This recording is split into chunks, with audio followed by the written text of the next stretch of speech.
Knicks are in the finals. Unbelievable. Here on Sports Talk Live with Steve and Justin.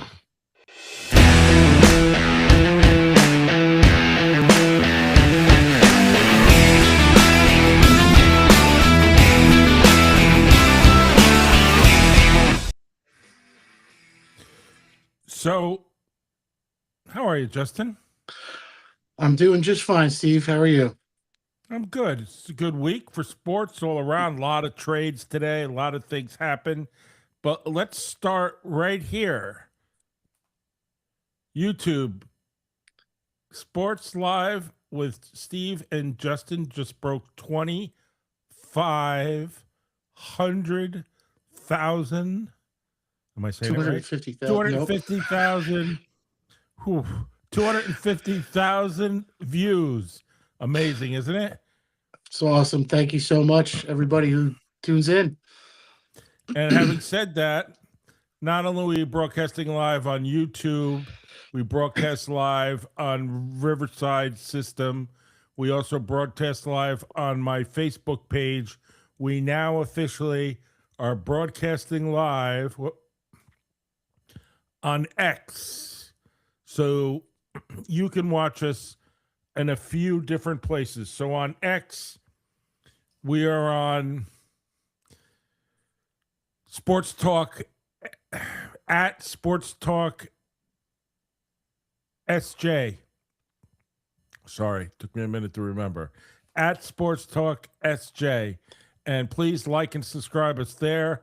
Like and subscribe us on YouTube. Please come and watch us and learn and teach us, I should say, about what the hell we're doing. But, I mean, just that if we have, please bring us topics you want to hear about. We enjoy hearing your feedback, and we're going to try to keep the train on the tracks here. So, not for anything. Runaway train. I think the first thing we should really get to is the Knicks. It's unbelievable. They made the finals. And we have Rabbi Keith. He's going to talk to us a little bit about basketball. Unless you want to talk about anything else first. No, let's go right to the basketball. We could save all the other stuff for later. Okay. Please like, subscribe on YouTube, on X, and please send us your comments. We're glad to talk about them. You can watch us live, and then also afterwards, there's a more professional edited kind of one that we post and gets all the likes. So let's bring in the rabbi. Hi, Rabbi. How you guys doing? How are you? L'chaim, what's going on? Hey, What's up, pal? I don't know. Usual, just hanging So out. I don't know if excited.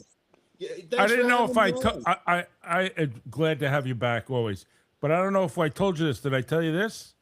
That we have 250,000. Did I get it right this time? You see, it's backwards when I see it, so that's why I screw it up. 250,000 views in a few months. In 6 months. What have we been doing it for? 10 months, maybe. So we're getting there. Yeah, every time I go on the show, somebody comes up to me and goes, "Rabbi, I loved you on there." So I mean, the show's catching on. It's doing good, man. It's popping. So the real funny part is that I do all these shorts and I posted them on X. That Andrew Dice Clay reposted one of his jokes that I didn't even get. I didn't even understand it. My dream in life has been fulfilled. Andrew Dice Clay, who Justin and I spent literally all of 10th and 11th grade listening to the same album, playing Tecmo Bowl. I didn't even think we went to school. I just think we played Tecmo Bowl. And just argued over who got to be Jerry Ball the whole time. And we listened to over and over again an album called The Day the Laughter Died. And The Day the Laughter Died, he has this really bizarre bit about our back get it. And so I threw the red Auerbach thing in thinking Justin would get it, not thinking Andrew Dice Clay would be like, check it out, So it was pretty cool. I mean, that was, I'm pretty much, I was ready to die after that. I was like, and that was on TikTok. So you can find us on TikTok. I think it's Steven Justin or Steven Justin Live. And just look for us. Yeah, sorry. Just to correct you, the Twitter is Sports Live SJ. It's exactly what I said. 3 different Exactly. ways. Sports Live SJ on X. It's not X, Twitter. Thank on you. X. But that's great with No, TikTok. since we're correcting each other. I tend to appeal a lot to 12-year-olds, so the TikTok whole thing is nice, kind of getting on. Dice has a TikTok account. That blew me away. I thought you could only be like a teenage girl doing a dance trend if you were on TikTok. There's too much money in it. Everybody does it because TikTok is what accelerates you across the world, right? Right, So, yeah. and X is good because you could sitting there and listen, and they could say all the updates, that AJ Brown is going to New England from Philadelphia, and you already know if you follow the X feed that that saves Philadelphia $50 million, and not that we're going to talk about football, we're not, and that not right now anyway, and that they gave up a first round next year and a third round or second round the year after. So, I mean, nothing's secret, and anything that is secret, you're never going to find out about anymore. So, because they like the best way to keep a secret is to make up a conspiracy theory about it, and people will talk about it, and 50% of the people won't believe you, and 50% of the people will believe you. So that's how it's done now today. Yeah, that works. It's not bad. So you want to start with the Knicks? We could, although I figured you guys wanted to talk about it being the 14-year anniversary of the Johan no-hitter. I mean, I know the Nick thing is kind of important, but, 14 years ago, Johan Santana! Anyway, moving on. That's how. Wow, let's talk about the Knicks. I mean, it's only the biggest thing to happen in New York since, So here we go. I try to make it I know I would love to say I tried to make it easier for you, but I'm actually making it easier for us because you're going to go through the players. So I have a list. Okay. Can you blow my vision's so bad. All right. You can't see it? You have to there's a way to change the layout. Yeah, no, you got Alvarado. You go ahead. Yeah. You want me to just focus in on a few guys? Yeah, tell me what you want to talk about. That's the list. I can't see it because it's not only small to me, it's backwards. Yeah, so I can't read it all. Yours is backwards. But I mean, I know mostly. Like I say. I mean, would you like me to speak in depth on Tyler Kolek and his 4 points a game? Because I feel like no. I want you to talk about what you want to talk about. Or do you want to start with the Spurs? Yeah, the Spurs are interesting. Okay, first of all, the weird part about this, Judge, is I really thought, until there was about 4 minutes left in Game 7, man, what are we going to say about Oklahoma City that hadn't been said? Like, I kept thinking, this is going to be really interesting talking about the Oklahoma City and Knicks matchup. It didn't really occur to me until I think right around Luke Cornett with 6 minutes left with that block, which is one of the greatest defensive plays I've seen in a big time NBA game. But Luke Cornett, like from Vanderbilt, who, exactly, like guy gets like about 10 minutes a night and just had an incredible block. And then all of a sudden I'm like, I should pay a little more attention to the Spurs. I mean, I've watched them this year, but in my head, Oklahoma City was just a better team. They were a deeper team. They were, they were fabulous. The idea that the Spurs weren't going to beat them didn't seem real to me for a long time. So I'm, if I got a whole bunch on OKC, which doesn't do you any good. But watching those two games, the final two games of the series, the Spurs were incredible. I mean, I had made the same mistake that I think most people are making about the Spurs, which is that it's Victor Wembanyama and a bunch of other guys. And that's not true. No, when I watch them, especially in Game 7, there are so many guys who contribute on that team in really important ways. And Wembanyama is a brilliant player. He has the ability, we can talk a little bit about what he does in high pick and rolls, but it's just remarkable. But he is the sort of player who, he can be the action, but he didn't have a huge game in Game 7. Julian Champagny had a big game. He had 6 threes, right. Darren. But you're talking about offense. Talk about defense, too. He did have a big game. He was huge on defense, and he's the first. Actually, he was Defensive Player of the Year. He's the first unanimous Defensive Player of the Year, youngest guy ever to win the award. I mean, he is blocking having almost 4 blocks a game. You know how many times he's fouled out this season? None. None. I know. Twice in his career. And I said that to somebody, and they were like, do you know who never fouled out once in his career? I didn't know this. Will Chamberlain. Yeah, see, you must have been like we must be mind melding or something right now, Judge. I just know there's some crap I know. I just don't know where it is. It's in there somewhere. Well, and you say it. As soon as you say, I knew. As soon as you brought that out, and I knew that he hadn't fallen out, and you would think Will Chamberlain would have how physical and whatever and dominant he was. You would think that he fouled out a load of times, and meanwhile, none. It's just incredible. Even to have fouled out twice in his career at this point, it's just incredible. But he's like a foul magnet. I mean, everybody has to play so tough against him and hard and physical that he's going to draw fouls more than he, I would imagine, gives him out. Well, I'm just going to hit one Chamberlain fact before I get to Wembanyama, because I think there's some definite parallels there. They didn't start keeping the stat for how many block shots per game a player had in the NBA until 1973-74 officially. So they had to go back unofficially and see what games they had of Chamberlain. Chamberlain, in the 112 games they have, Chamberlain averaged 8.8 blocks. And never fouled out. And Wembanyama is a great defender, but like one season of not fouling out and blocking almost 4 shots a game blows me away. Chamberlain did that for his whole career. But you have to remember too, Chamberlain was 7'2". Yes. 2 or 4. 7'2". Yeah, 2. I'm sorry. 2. Was he even that tall? Yes, he was. He looked pretty tall to me. From a distance. And everybody else wasn't as tall as they are now. Mm-hmm. So he was really dominant, and it works the same with Kareem. Only Kareem was ridiculous. He had that sky hook that would kill you. Oh, Kareem won a title in Milwaukee. You know what I mean? It was Kareem and like Junior Bridgman, and he won a title. Going back to how good a defensive player Wembanyama is, I mean, he really is a transcendent player on defense. Game 1 of the series, he came out, had 44-21, and he had one of those games where it was like, yeah, I'm here, like I'm the guy. Right. Okay. But what was interesting in that series, he had a great Game 6. Game 7, it was a brilliant play. I mean, it was an absolutely brilliantly defined offensive scheme. He only scored 20 points, and what they did in probably a third of the possessions was they run the same high pick and roll play.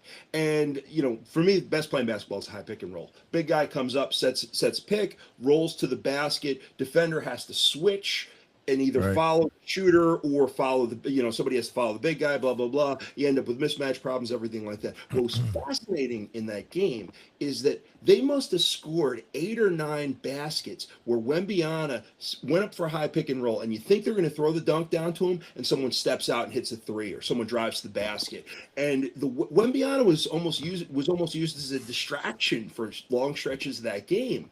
And, that really opened my eyes to the fact that the roster around him is fantastic. Stephon Castle was a great player at UConn. I didn't think he had progressed to the level he played at in the OKC series, but I mean he did a fantastic job on Shai Gilgeous-Alexander. The odd part of the series was OKC's strength was depth, right? You figure the Spurs were going to be all about going to Wembanyama, but in Game 7.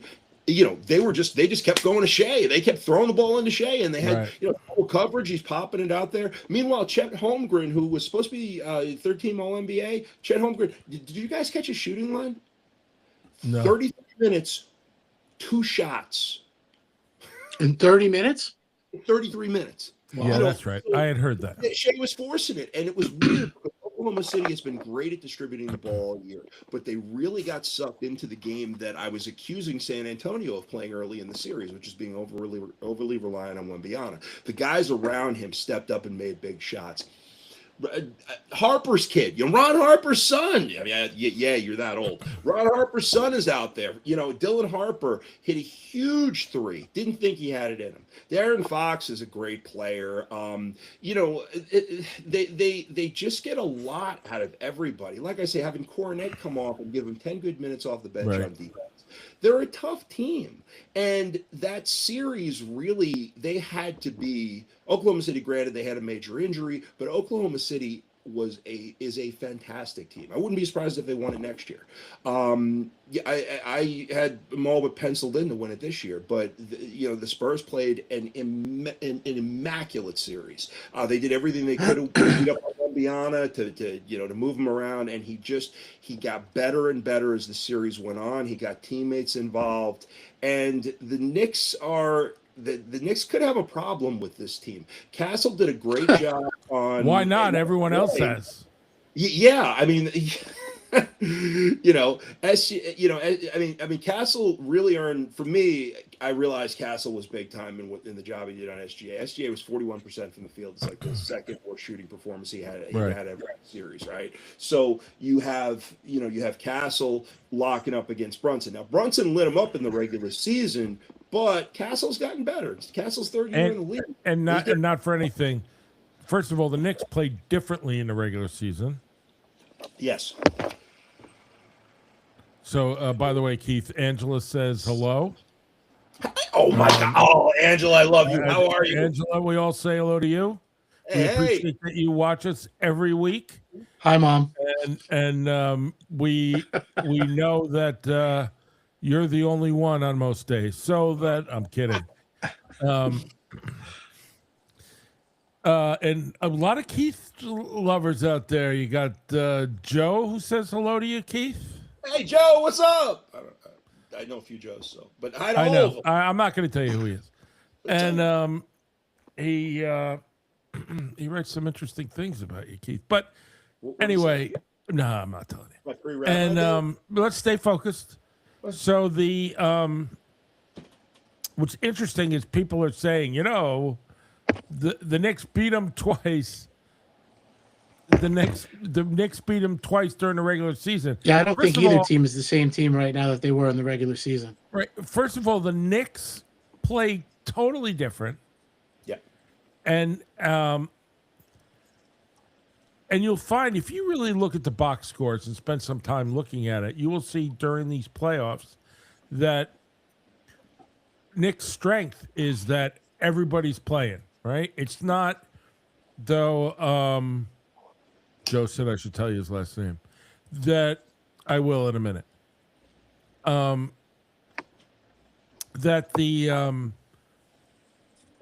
you think that, Brunson's playing really the guy carrying everything.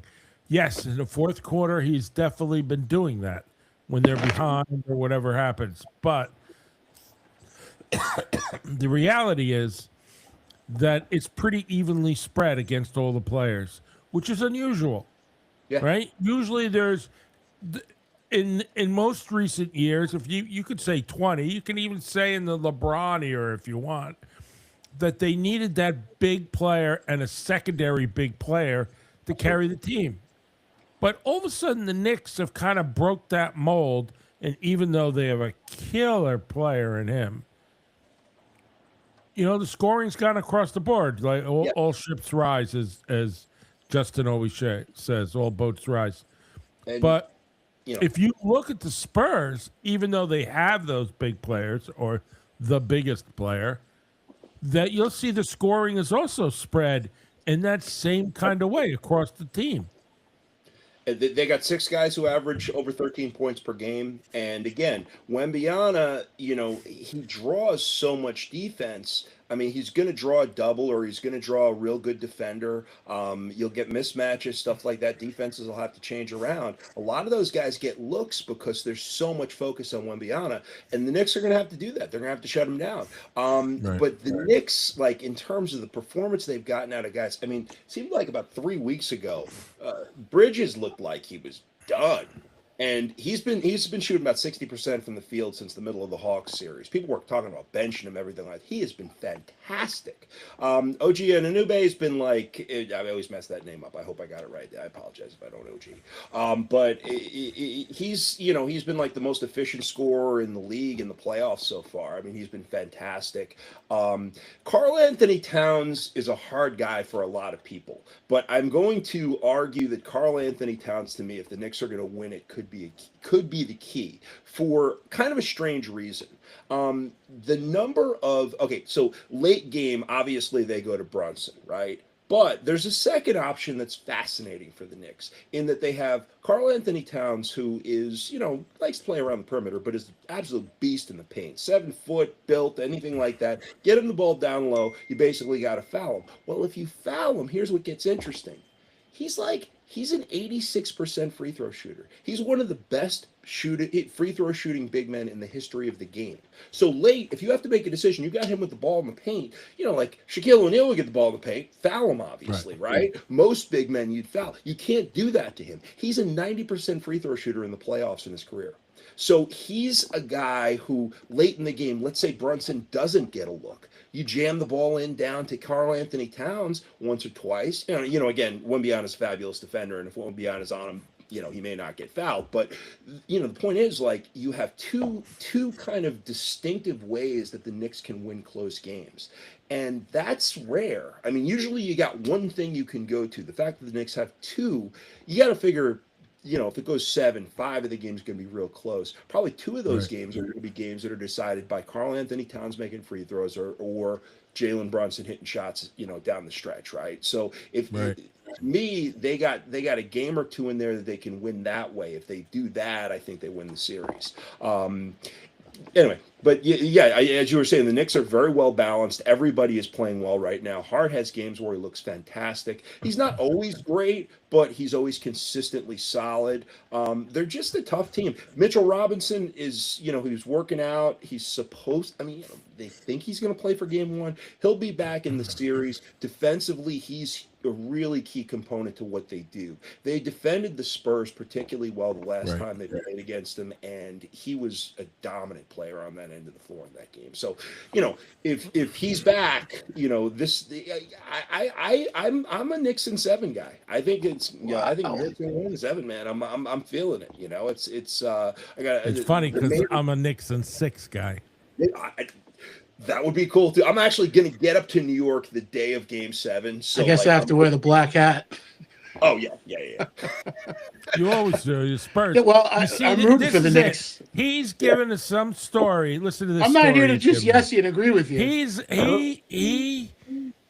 He told me that he picked the Spurs a long time ago, and he was looking through it back. 3 weeks ago, I said they were in their window. That's all I said. Hold on.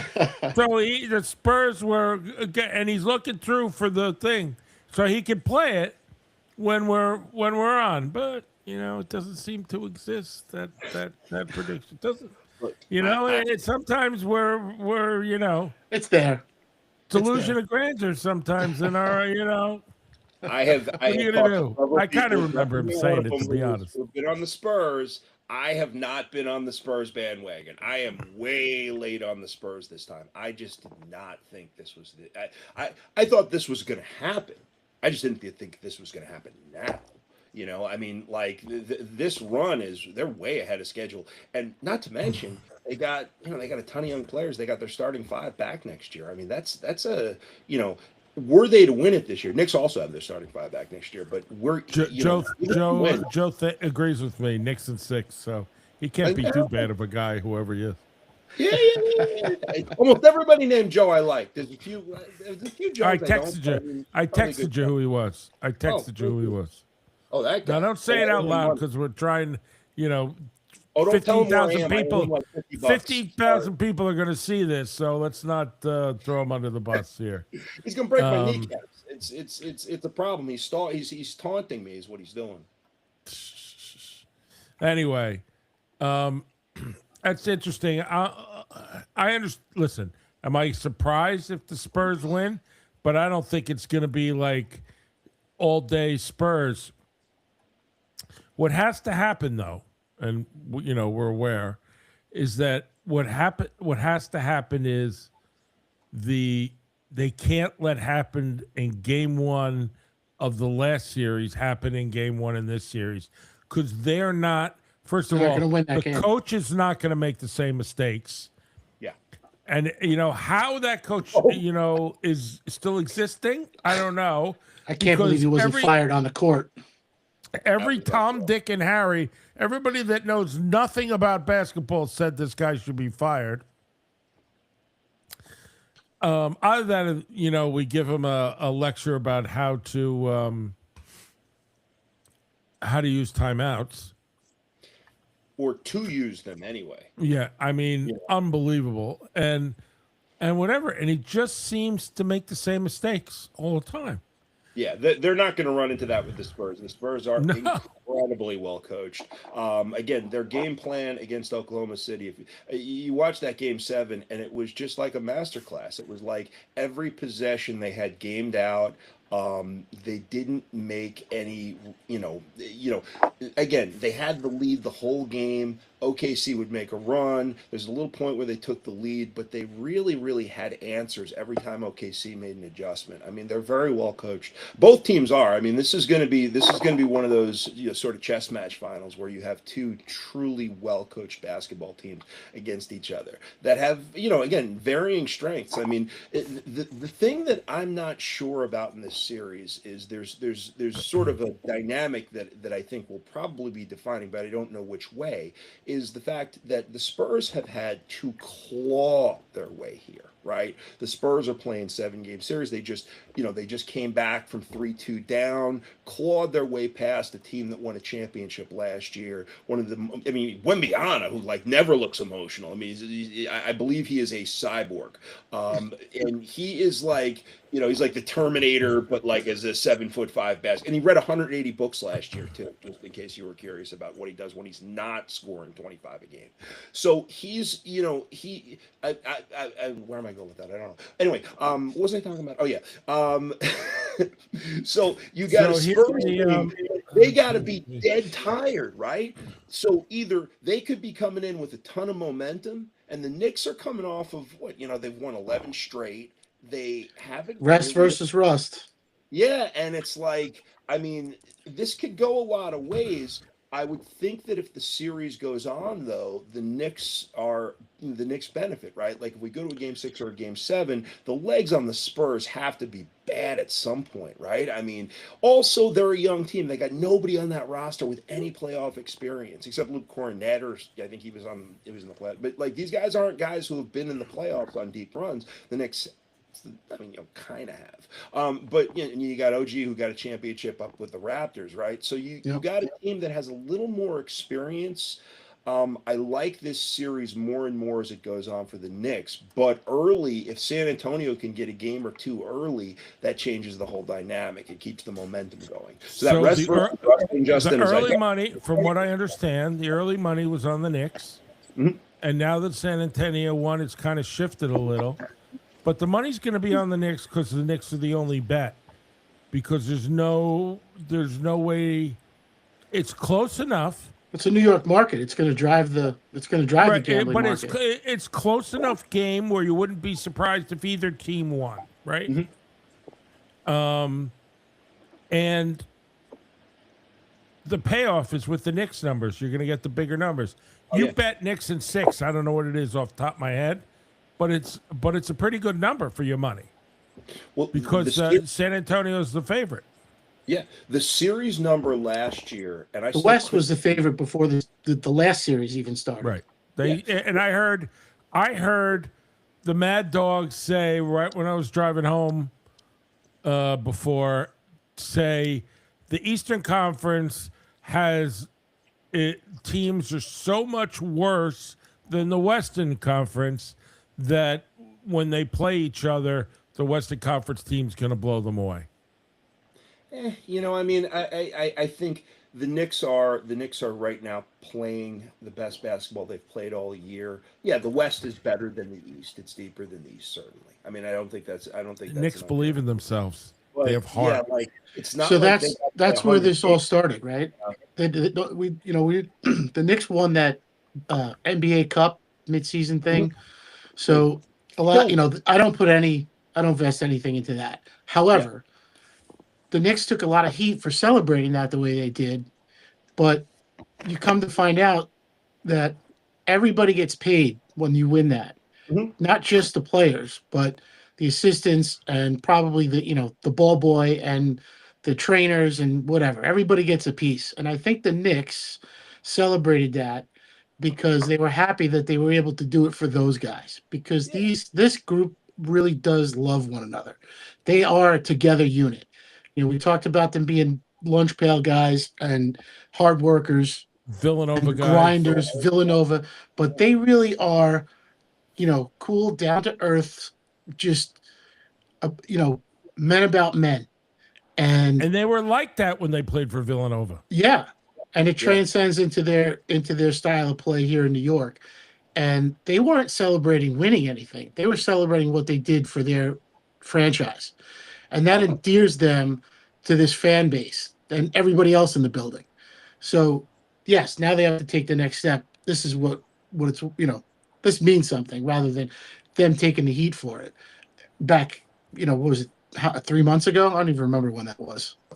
Yeah. I don't But have a problem with that. we kind of I was laugh at how the NBA, I like you the know, tournament. So, I mean, it, it's It it's seems like last that it, season. It's so long ago. yeah, that yeah. it means something to more than just the players, and the players are vested in it for the rest of the people, not just the guys in the locker room, but the coaches, the assistants, the trainers, the ball boy. That's a galvanized unit from top to bottom. And as much as I love to rip the NBA for all their gimmicks, and as much as I love to rip James Dolan, he's kind of taken a back seat here, with the one exception maybe. And this unit is not just playing together; they're playing for each other. Yeah, I mean, I can bang. I've been banging on James Dolan for 20 years, but I got to be honest. This is a really well put together roster, and the coaching move I thought this year was brilliant. I mean, Well, like that's Wes, right? Wes is the one who yeah, put this roster together. it really, I mean, Dolan, like, I mean, again, there's a lot of reasons not to like James Dolan, but I mean, like, this team has really come together, and I think they're built very well. You guys are in New York, so I'm not sure if you're aware of this, but like most people outside of New York absolutely hate New York teams. I found this out in Atlanta. I Gee, I was wonder astonished. why. I couldn't believe it, right? But the interesting thing about this Knicks team is like even if you're like rooting against everything New York, they're a hard team not to like. Now, you're not like Jalen Brunson. Brunson was a great Very, college but player, yeah, completely underdrafted. Everybody was saying this guy's not going to be a great pro. You Right. kept hearing all these arguments, like he was like the Tim Tebow of college basketball, great college player, but won't translate to the pros. And he's become a star caliber player, and he is that guy.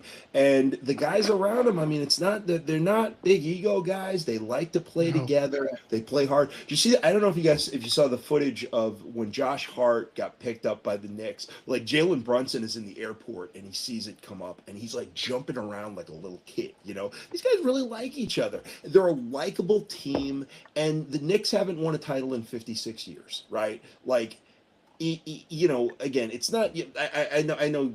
Like when the Yankees haven't won in a while, but I mean, the Yankees have won like 27 of them, so it's like, Yankees get a title, whatever. But I remember being in New York in '92 when the Rangers won, and they hadn't won since 1940, and it was like. 94.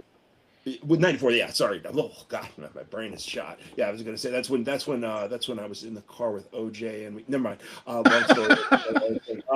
But no, but like so 94. I mean, I went down to that parade. I don't like the Rangers. I was cheering for the Islanders. They weren't even playing. I was cheering for Vancouver in that series, for God's sakes. But I went down to that parade. And I mean, seeing the city lit up like that and everybody just going nuts was one of the greatest experiences I've ever had around sports. New York is a basketball town that doesn't want to admit it's a basketball town. I mean, there's no title either team since 1970. So like for this to happen in New York is really, if it happens this year, it's going to be a really big deal, and it's the right guys. I mean, it's like how can you not like this roster? So I I agree. think normally you get the, the anti-New York hate coming in. I don't think you get that here. I think you get a lot of people who really would like to see them do it. And the Spurs are also really fun, I think So the rest of the country still hates New York. yeah, well, that's It's going not to be. it's not a knock on these guys, these players. It's just the Yeah. rest of the country hates us. If there is a chance, And I'm okay with that. New York can become a likable team in any situation, any scenario, this would be it though, because they really are. They are a cool team, man. Brunson is probably my favorite superstar in basketball in years because he's a lunch pail guy. He said it before. He's a lunch pail guy. He just comes out, plays hard, makes plays when he needs to. Just a great basketball player. So I'm hoping for you. I'll be up there, I'll be up there for Game 7. I'm gonna be up there when they win. It's gonna be crazy. I'm gonna be running through the streets, getting arrested in Grand Central. That's right. You're gonna be here, running around, huh? So you know what? Some of the things I heard today. So now you see this list. You see this list, and I don't have it in front of me of the 10 greatest Knicks of all time, right? Oh, that was great. Yes. And you get Frazier, you get Willis Reed. To put anybody before Clyde Frazier, I shake my head. That's all I can say. Willis Reed, let's go with it. He was a great player, but you're forgetting about everybody else. DeBusschere was a great player. Great Bill rebounder, Bill Bradley, Dollar Bill. Dollar Bill Bradley was my former senator from New Jersey. I'll tell you a little funny story about him. So, me, I was going to school and studying, and he had given the speech about freedom and about something that happened, and I had been studying, in school about law and society and the changes laws make and how society changes with the laws and laws change with society. And he said something, and I wrote him a letter and said, we have to really remember that in 1776, also Adam Smith wrote The Wealth of Nations, and that so that at that time it was survival of the fittest pretty much, and that and talked about the forming of the Constitution and all those things all at the same time, and gave him this letter, and he wrote me a really nice letter back, very short and sweet. And then I went and looked him up and realized that he was a Rhodes Scholar in history of that era, and I'm saying to myself, who the hell am I? A couple of years of, read a couple of books of writing a letter. He's like, who's this dumb kid? Not knowing that I wasn't a kid at the time, but because I went to school late in life. But anyway, he was at least, since I was a constituent, I guess, he was at least nice to me when he ran, and plus he went to Princeton. The invisible hand in the middle of a conversation. He's got to respect that a little bit. Actually knowing the year well. I really did it. It was a really well thought out, great letter, and wasted on somebody smarter than me. But anyway, at least then. But having said that, a great team. But back to what we were talking about is that, the conversation, Bernard King, he was a great player. It's my favorite Knick of all time. Him and his brother used to live in the town where I lived. And my friend worked at the local nursery and did all the nursery work in his house. And my friend was huge. My friend Ross, we used to call him the late great Ross. And of course he died very young shortly after we started calling him that, strangely enough. Don't start calling me that. Yeah. He was gigantic, Ross. Gigantic. And so that, they liked him, and he did all the shrubberies, and they were very nice guys to him. Very nice guys to Ross. And I always remembered that about them, that they were nice to others. And I think that says a lot about, and they lived in these huge houses that overlook the lake there in Franken Lakes, where I grew up. But anyway, great player. But they were talking about where our new star falls in that group, and they were talking about. They Jalen were Brunson. talking, yeah, they're talking about Brunson, but they were talking about Carmelo. no. Oh my God, his name just zipped out of my head. Orlando Blackman. Like No, don't go. No, go a little. The center, the big guy, Patrick Ewing. Patrick Ewing. Thank you. Oh, yeah. Okay, yeah. So yeah, they yeah. were talking about Ewing and where he fits in on that list, and the answer became and the Mad Dog said this actually. He said, "Well, he goes Brunson wins. He goes ahead of Ewing because he won a championship." I mean, How is he not already ahead of him? it's And I love Patrick. Don't get me wrong. But Ewing though, but like when Ewing came to the Knicks were a mess, right? I mean, the whole build up into the '90s. I mean, that was on the back of Patrick Ewing, and he really was one of the greatest. I mean, to me, I think he was the greatest college player I ever saw. I think he was one of the best. I mean, he's in the conversation at least. He's that not team, great and that was centers. that was a great time to be a team like that, right? You had maybe the best team never to win a title was the '90s, right? And you had them. You had St. John's had the bird-like character. What's his name? Mullen. You had Mullen. You know what I'm talking about? Chris Mullen, yeah. Chris Mullen, who was one of my favorite players because he reminded me of Larry Bird. He never had that same heart, but he was like everybody else. He had a great shot, and they said he was slow, and he was a gym rat. Yeah. So he had some issues, but part of the greatest Final Four I think I ever saw because it was St. John's against Georgetown, and I remember driving past the Empire State Building. The Empire State Building was built up was red. Georgetown beat them up, and then Memphis, who was supposed to blow out Villanova, didn't blow out Villanova, and Villanova won that, and then upset Georgetown. I think it was the greatest college game ever played. But Ewing came out of that, and the Knicks were kind of like they were dodgy for a while. I mean, you had Bernard King scoring points and Michael Ray Richardson, but they really weren't a good team, and they hadn't been for a while. So the real resurgence into the '90s was all around Ewing. I think if Ewing had won a title, it's easier to make the argument that he's the greatest Knick of all time. I like the Frazier argument. Because I grew up watching Ewing and watched a lot more Ewing than Frazier or Russell. Not Russell. I had Bill Russell on the brain. Frazier or Reed. Obviously I'm partial to Ewing, but Ewing was a transcendent player. I mean, it just the lack of a title really hurts him.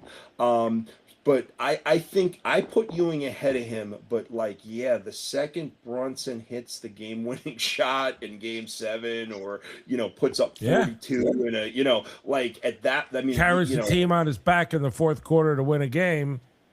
There we are. I mean, this is the setup for it, and he loves moments like this. I mean, remember, he was Villanova as a freshman, and he was the best player on the floor in the national championship. Right. This guy just loves these moments. And so I wouldn't put him ahead of Ewing yet, but I would say that, he wins. I put him ahead of Ewing. I'm not sure I can put him ahead of Frazier. I mean, Frazier in a Game 7, 36 and 17. So, it's like in the Willis Reed game. So is he ahead of Carmelo? Oh, yeah. Yes, I put him ahead of Carmelo. I mean, Carmelo he's ahead of Houston then, too. Oh, yes. I would put. How about Earl Monroe? That's tough. That's a great question. I am going to put. I mean, you can argue that Earl Monroe wasn't with them for their whole career, right? Yeah. So that's part of it. But Earl Monroe. Tremendous, absolutely iconic player. But Ewing was. You could also argue that Brunson's not a Hall of Famer yet because he hasn't done it enough.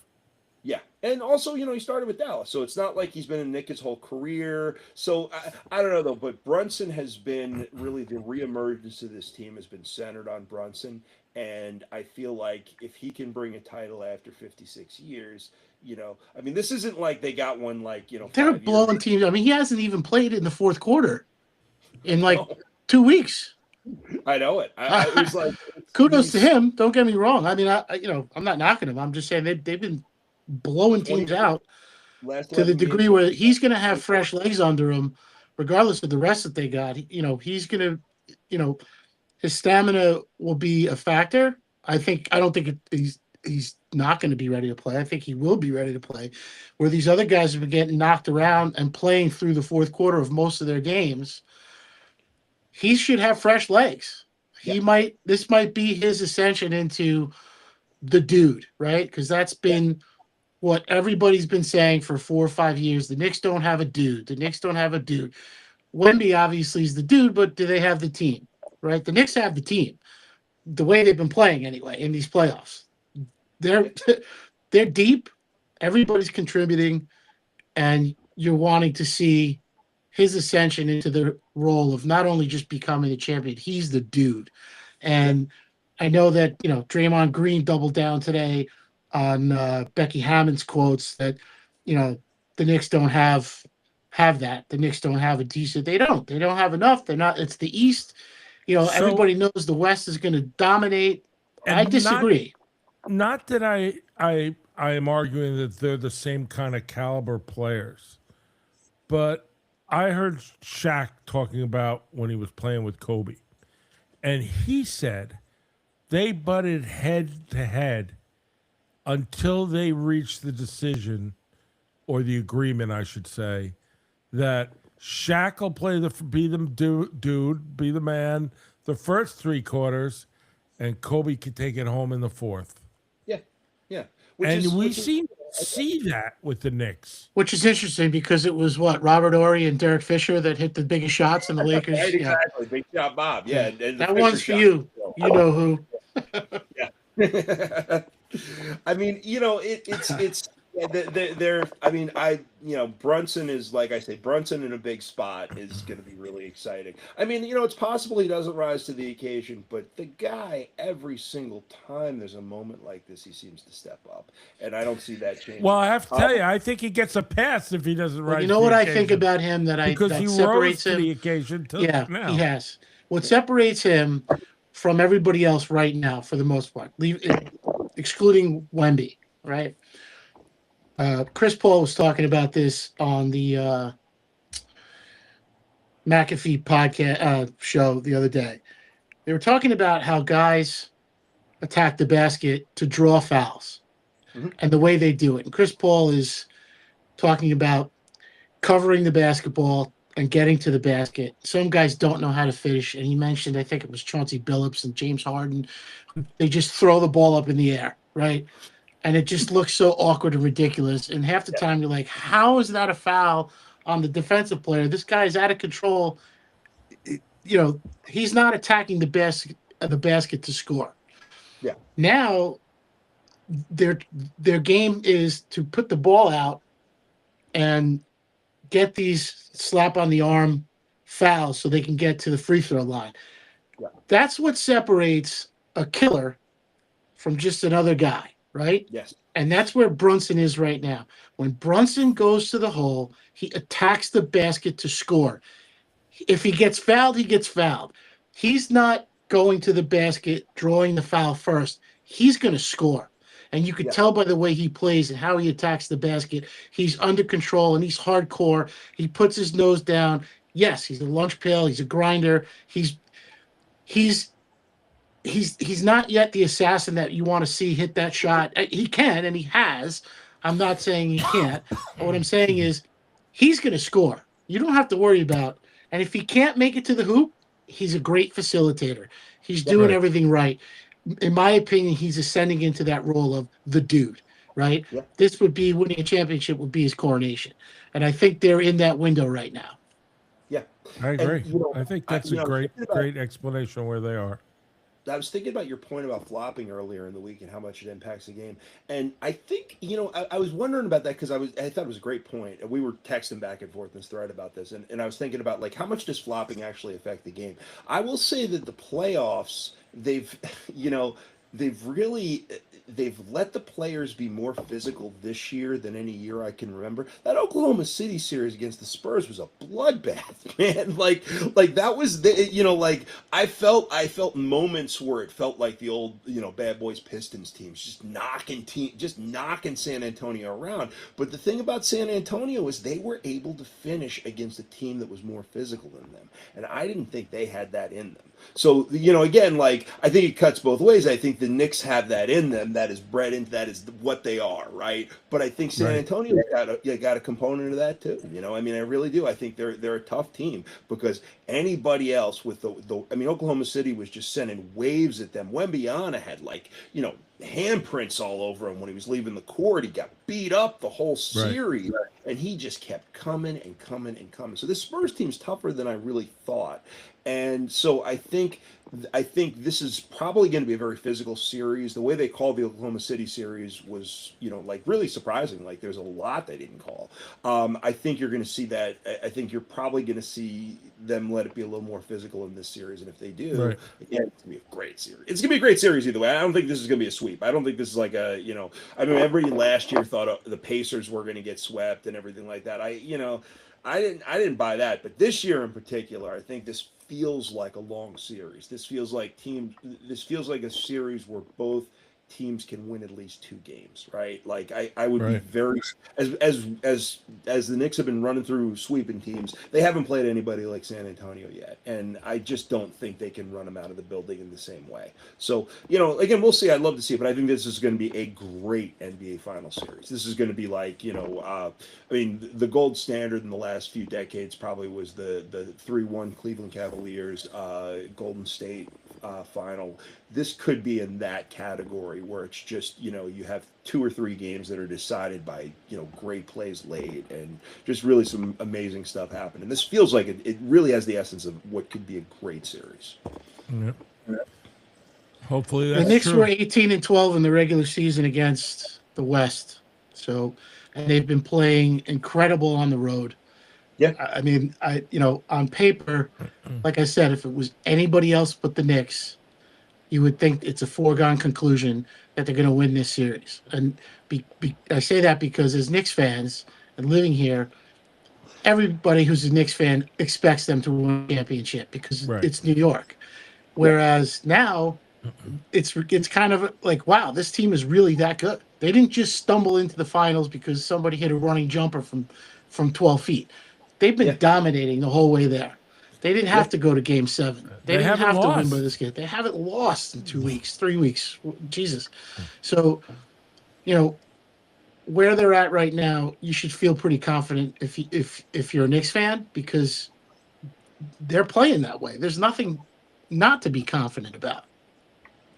But again, because it's the Knicks, I don't want to count chickens before they hatch. They have to go earn it, and this group of players is that group. They're going to go earn it. They're going to give you, if it's 7 games, they're going to give you your money's worth every night for the next 2 weeks. But as a long-term Knicks fan, I do remember Charles Smith under the basket in the 1990s, just playing volleyball with himself as Bulls were like yanking on his arm. That was just egregious. like that team, and then John Starks 2 for $1 million from the field in Game 7. Like the team has. And I think that's on the coach more than anything else. That wasn't on. Yeah. I mean, I know he was the one on the floor, but Riley was being stubborn and didn't want to switch out to Rolando Blackman. Yes, I agree. This is a team. Even the last time they saw the Spurs in the finals, a lot of people thought the Knicks were going to win that series, and the Spurs just kind of beat them up. And it's like, I mean, I want to believe in this Knicks team very much, but I was born in 1975, so I'm 5 years short of title. I mean, I haven't seen a title in my lifetime for the New York Knicks, so I take nothing for granted. But if it happens, it's going to be awesome. I'm going to be just off. So next week we'll start to know where we're at. So we'll follow up next week. So I'm going to switch topics a little bit unless somebody else has anything else. So I would be remiss if I didn't mention this. Yeah. Oh, wow. Yeah. One of the passing, just one of the great wide receivers of all time, you gotta say, listen. I know the big guys, that everybody clings to. I bet you he's top 5 receiver in the history of the NFL. I mean, I have his numbers. They're a little hard to read, so we could put him He up also there. But played in an era where if you went over the middle, you got absolutely clobbered. Yeah, he made that Johnny Unitas guy look really good. yes, and to me, Johnny Unitas is one of the best quarterbacks to ever live. So, I mean, I put him in. I know he has that. He was injured, and they screwed him over. He got atrophy in his arm. It was really a horrible thing, and he was in much pain the rest of his life. He ended up suing the NFL. But, I mean, what my dad used to say was the old story. When does Johnny Unitas take control of the game? The moment he steps off the bus. Yeah. So they were there, and Johnny Unitas was a machine at passing the ball and running plays. It was a different era, but Raymond Berry is a great, and he will be missed. And an underappreciated coach. I mean, he got a Patriots team to the Super Bowl that, I mean, okay, they got beat 46-3, so it's hard to get real excited about. But that team belonged nowhere near the Super Bowl. I mean, Steve Grogan, Tony Easton. I mean, that just wasn't. They weren't a good team, but he managed to get them to the Super Bowl in a year where they didn't have a lot of talent. I mean, Bears ran him out of the building, and so that's all anybody remembers. That run, he was a very good coach, great receiver, excellent coach. Old school receivers. I got him up with Lance Bambi Allworth and a few other guys as all-time old receivers that were just fantastic. Barry was really a tremendous player, though. So I'm glad you brought up the Bears because as Justin and I were talking earlier today, the Monsters of Midway are no longer Midway. They moved to Indiana? They moved to Indiana. Can you believe we're not going to have football at Soldier Field? Wait, are they really playing in Indiana? Did they? Because they were going to Indianapolis. Did they pick up the moving truck like they did with Baltimore when they came from Baltimore? Mayflower. Up in the middle of the night. They're really playing in Indiana. They're not playing Soldier Field anymore. I don't think this story got enough press. To be honest with you, I mean, this is the icon American franchise. So I am going to, if I can find it, I will bring it up. I have to make a couple changes here and a new window. So in fairness, though, if they're you don't call me, we don't call when the Jets and the Giants were playing in the Meadowlands, they weren't the New Jersey Jets and Giants, right? People used to be like, "Oh, it was the one team that plays in New York, it's the Buffalo Bills," but really, they were New York teams. I mean, we're not going to really start calling them the Indiana Bears, are we? Because I don't know if I can do that. I don't think Chicago. So. I think Chicago legislature just passed a bill without addressing the budget. They passed a $55 billion budget and completely left out the Bears and Soldier Field. We finalized our evaluation of both Arlington Heights and Hammond. This is from the Bears, and remain on the late spring, early summer timeline that we have previously communicated.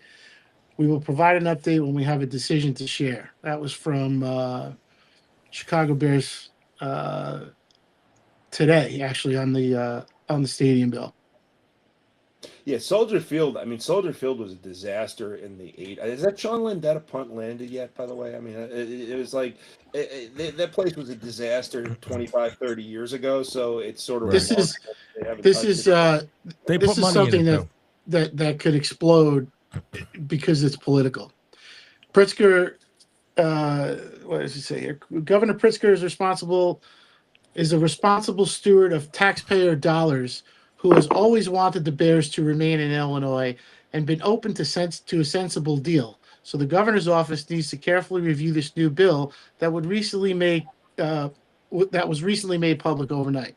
That was in Pritzker released a statement, which is nothing but fodder. Let's be honest. Yeah. Okay, if one of these YouTubers or TikTokers goes there like they did in Minnesota or California, the Bears should get their new stadium tomorrow. But that's another story. And then the mayor of Arlington Heights, Jim Tenaglia, put out a statement saying the outcome was not what they had hoped for. So it seems likely that the Bears are leading Chicago at this point. Like, come Wow. down to Atlanta. I mean, it'd be nice to have a team that's won a title down here. We blow up our stadium every 3 weeks, man. Like they've I blown thought up that here. They've nuked the Omni, Turner Field. Like we burn through stadiums like it's going out of style. So like the Georgia Dome. So like just move to Atlanta The Atlanta Bears. It'd be great. We're definitely. I mean, we barely can support one team. Why not two? and this league wants to expand, and they can't keep a team in Chicago. That's really that's which is going to help their effort to go global. And couldn't for years couldn't get a team in LA, and now has like 37. Was really odd. It's like, So- but yeah, some of that it just doesn't make sense to me. So to talk a little bit about the crazy trades today, to me they're crazy. I'm reading a statement. I think it's from the owners or controllers of said trading, and this is from the Browns, right? Trading Myles Garrett was not. I don't know if you heard this. Was not our intent, but it was the right move for us. I mean, is he kidding? So Myles Garrett Wasn't there intent? went to the Rams. So like they were like they were just in Los Angeles and they just like sort of just like left Myles Garrett there, like, oh, we forgot him. What do we get back? Who also picked up cornerback Trent McDuffie. Okay. I mean, how do they keep picking people up? I don't know. Myles Garrett. They've entered Deacon Jones quote territory now with trading for Myles Garrett. Yeah. And when you get a player like that, you crush the city he left from. I mean, that's a huge loss, but the Browns stink anyway. But now, this is you take the city you're playing and put it in a bag and you beat on that bag with a baseball bat. And when you sack the quarterback, it's like you cream a multitude of people. And that is what the Rams are going to look like that every week for 17 weeks. The Rams won't just sack. Well, now's the time because the Rams. quarterback doesn't have a lot of years left in him. He's at his prime, no question about it. But he's not a spring chicken. This trade justifies their first round pick. I agree. Now, the Giants signed Odell Beckham, Braxton Berrios, and Juju Smith-Schuster. Man, these are like all time, like the all-time dude who was on a fantasy football team for like 50 years, and you got two guys on there who just like have made up fantasy rosters for like half a century now. So, yeah, I mean, the Giants are looking to go. What's the word? I think the timing of the signing is a little suspect, but apparently that was something that was going to happen.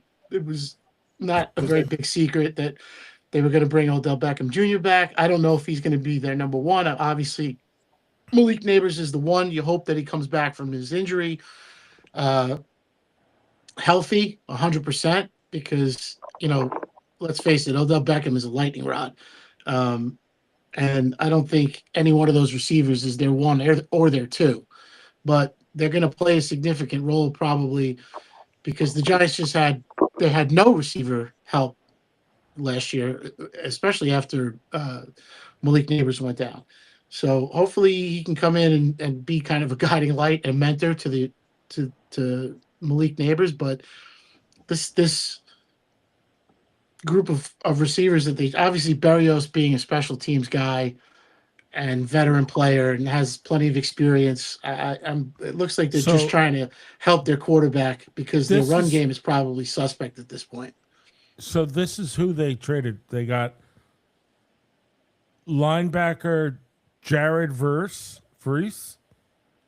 They got a 227 first-round pick, a 228 second-round pick, and a 29 third-round pick for Myles Garrett. I mean, you figure he was going to get another big contract or something like that. So who knows Yeah. what their plan was. It's so hard to evaluate NFL trades because the money coming back and forth never makes any sense to me, and it never seems like anybody gets fair value in a trade. So, you know, but yeah, adding Myles Garrett to the Rams is probably not the worst thing they've done. By the way, Malik Neighbors. It's like when they got Aaron Donald. It's kind of Yeah. they're gearing up to win a Super Bowl. I mean, they for all intents and purposes they should have went to the Super Bowl last year. I mean, that stupid 2-point play that changed home field advantage for the NFC is what essentially allowed Seattle to go on the run that they had. Not taking anything away from them, they're Super Bowl champs, but up until that point, I think everybody thought the Rams would be the 1 seed and probably end up in the Super Bowl. So now they think they're trying to lock it down, and they've done this before where they make trades and bring guys in and they get ready and gear up to go to a Super Bowl. And their coach is very smart, and they do it without having to worry about draft picks panning out. They're not afraid to make moves like this to win a championship. They've done it before. They're trying to do it again, and I think now, if they straighten out their special teams, their special team situation is really what put them. I mean, the 2 games they lost, they shouldn't have lost, right? But the one against the Eagles, and I can't remember the other game that they lost. But special teams really hurt them, and that has to be addressed. You'd figure maybe they'd get a guy like Berrios, but Right. I have confidence that they'll move on or move forward from that and right the ship. And they're probably at this point now, without question, the class of the NFC. And that is not knocking anybody else, but other teams have traded players away, like the Eagles. I know other teams got better, but some of them were pretty terrible. So how good are they really? The Rams were good last year. They will be good again this year. If they're not number 1, I'd be shocked. So how about the Giants though? Like, do those? I mean, Somebody posted. Those receivers. Somebody posted. I mean, are they a playoff? Some team? of the Steeler guys posted. It's official. The Browns have been eliminated from the playoffs. Yep. Yeah. It's That's hysterical. It's been rough. I mean, like they were upset when I was actually in Cleveland the year that they didn't have a team and the Browns left, and now everyone was so upset that they left. And now everybody's so upset they came back. It was like we didn't really need an NFL team. We were fine. I hope that doesn't happen with the Bears, because I can't imagine the Bears moving to Indiana in the first place, but then to either have an expansion team or relocate another team to Chicago is going to be pretty ugly. Well, they can't put in Indianapolis. It's like the Elkhart Bears or the Crown Point Bears. I mean, where do you go? Where's that go? I don't know. Get the Gary Bears. Just to get back to something from the beginning, and I want food for thought. We could talk more about it next week because we've been here. I'm sure people are getting sick of listening to us. If there's anybody out there listening, there actually are more than usual. At least I believe more than usual live. So, we're talking about the future games for the Knicks. When you look back at the series, what do you got to say about Harden? I mean, did he just say, I'm done. Let me go home? I mean, he didn't hit a damn thing. He didn't carry anybody. He's not a leader. And I like Harden. I like Harden because I think he's got a lot of talent. But it's great score. The knock against him seems to be the knock that was true. I mean, it just seems to be him not playing defense. He's ball dominant. He doesn't play defense. That's it. So the offense. I think and he doesn't on defense. He looks like a weeble wobble. I'm not going to kill James Harden because after the coach's comments and the way they were trying to play the Knicks, this guy with his analytics, I just don't. I'm not going to kill James Harden because the coach is an idiot. The one I'll get Harden for, and he's not a good defensive player. There are points, but there are points late in the game where you got to have him on the floor because he can score. But like how he gets matched up in the most important possession of the game with Brunson, and I mean the way he guarded Brunson, he might as well have had a Matador cape and just said, "Go on," Like I'm not sure because he had made the previous shot and he really made a great play. I'm wondering if he just if Harden just let him go by, thinking he had a better shot of making a shot, at the end of the game or something like that. Because I mean, it was the most poorly defended play I've ever seen. It was on roller skates. It was Harden will go. It was the way they were defending the Knicks, and they just could never catch up. And that's on the coach. They broke it down on the post game. ESPN did a breakdown. I think it was Perkins, Shaq, and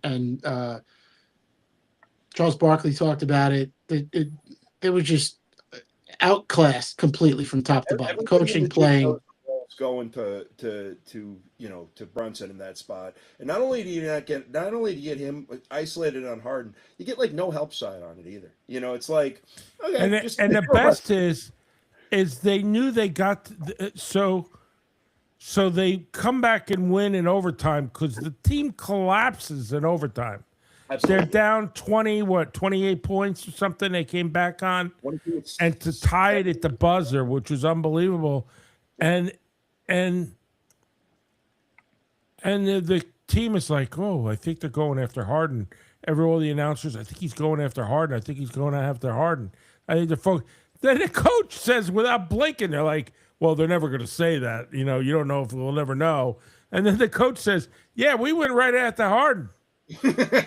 Yep. I mean, it was pretty obvious. It was awful. And it was definitely obvious, but they kept getting Harden in these situations where he was exposed, and it was like, you can hide a guy like James Harden on a defensive possession. How he ends up guarding Jalen Brunson with the game on the line is still one of the most and how he completely didn't, like he was just like, oh look, there's Jalen Brunson. I mean, it's like he was going to take his picture while he was going up there making the game time basket. It was unreal. So yeah, I don't, James Harden is a Hall of Famer. He's a great player. I mean, you look great player. But he will be, the day he walks into the Naismith Hall of Fame, he will be the worst defender in the Naismith Hall of Fame. I mean, he is a horrendous defender and always has been.